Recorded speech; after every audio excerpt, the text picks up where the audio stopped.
Well, His Majesty the King will reportedly be back up and running in no time after he undergoes a minor operation for an enlarged prostate. However, sources close to the palace have said the Queen has warned the King that he needs to slow down. Now, a subject would never dare suggest His Majesty should start working from home, but it does seem that since the royal family are now at only 2 full-time working members, they have a staffing problem. Should the royal family branch out into their lineage to alleviate some of the workload from the King?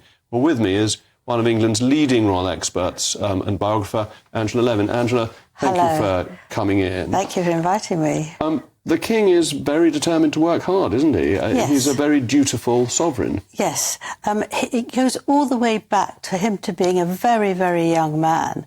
He didn't know what he was supposed to do as the heir to the throne. He could have gone on an island and drunk lots of nice drinks with little umbrellas in, and had a wonderful time doing nothing.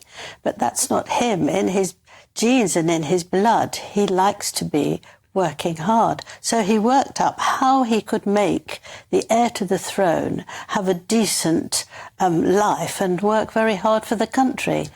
And dutiful work by the royal family is the essence of it, isn't it? Yes. That it's being there, it's being seen, it's that feeling that the subject is touched by Majesty, either by the King directly or by members of his family, and therefore being out and about, as the late Queen said, that she had to be seen to be believed. Being out and about is fundamental to the success. Well, we heard that with the problem about when he said what was the matter, which is very unusual for anybody to say before they have the operation. And all the charities that deal with this said that the things went up by thousands. People calling in, looking after, asked for the symptoms and all that sort of thing. So you can see how much influence he has, even in a sort of quiet way. And Queen Camilla saying to him that he needs to work a little bit less? I laughed about that because I did her biography, and she got 1 O-level, that was before GCSEs. She wasn't brought up to do any hard work, so she liked reading books, which she still adores, and she likes going to parties and drinking wine. And she never had any idea that she wanted to work hard. But the first thing she did was osteoporosis because her grandmother suffered. And she suddenly thought, she realised that she could be helpful. And so she's also almost obsessed by working. She's got loads of charities. She works incredibly hard. Throughout the pandemic, she was working on phones and remotely, especially dealing with things that the royal family wouldn't even look at, like domestic violence. And so she's actually, it's a sort of something that she began to like, and she's liked more and more as she's worked hard. So it's very hard for her to say to King Charles, please cut it down. Cut it down. But when you've got the King going into hospital, the Princess of Wales in hospital, the Prince of Wales visiting the Princess in hospital, the Duke of Edinburgh, I think, is in St Helena, so he's quite a long way away. That just leaves the Princess Royal and the Queen carrying out royal duties. It only leaves them as the effective councillors of state.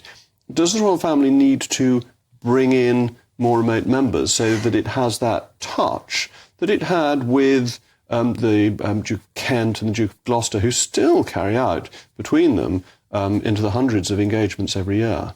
Well, Princess Anne is somebody to always go to. She always has time. She doesn't mind if the press don't come. She wants to work. She's very, very businesslike, and she's absolutely marvellous to have. But she's of an age into her 70s that makes it quite difficult. I think it's something that's okay in theory, but in practice it's quite hard, because can you trust people not to say too many things to the people in America? Right, the couple in America, it has to be very careful because they don't want anything leaked that will cause even more problems. But the slimmed-down monarchy does create this problem. Yes. And, I've spoken to people over the years who went to an event with the Duke of Kent or Princess Alexandra 30 years ago, and they remember it, they loved it. It was an incredibly powerful way of the late Queen spreading her touch of majesty.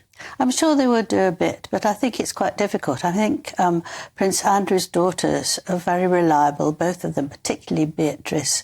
But, if they're still friendly with Harry, then it's a problem.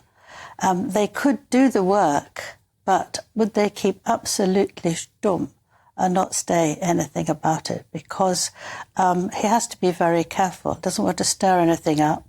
but also, you know, you have to be very careful. And what he's about the doing with- Princess Royal's children? Could they do more? I mean, they don't have formal royal titles, but No. they could always be given them. I think they could do some work, yes, particularly with charities, because they're lively and bright. Zara is absolute delight, as is her husband. It's an example of someone who comes from an ordinary home, who's fitted in very well with the monarchy and come closer to William and Catherine. And I think they would be good, because they're very good with the public. And they've done very well in Australia. Very well with Australia. Well, Angela, thank you very much indeed.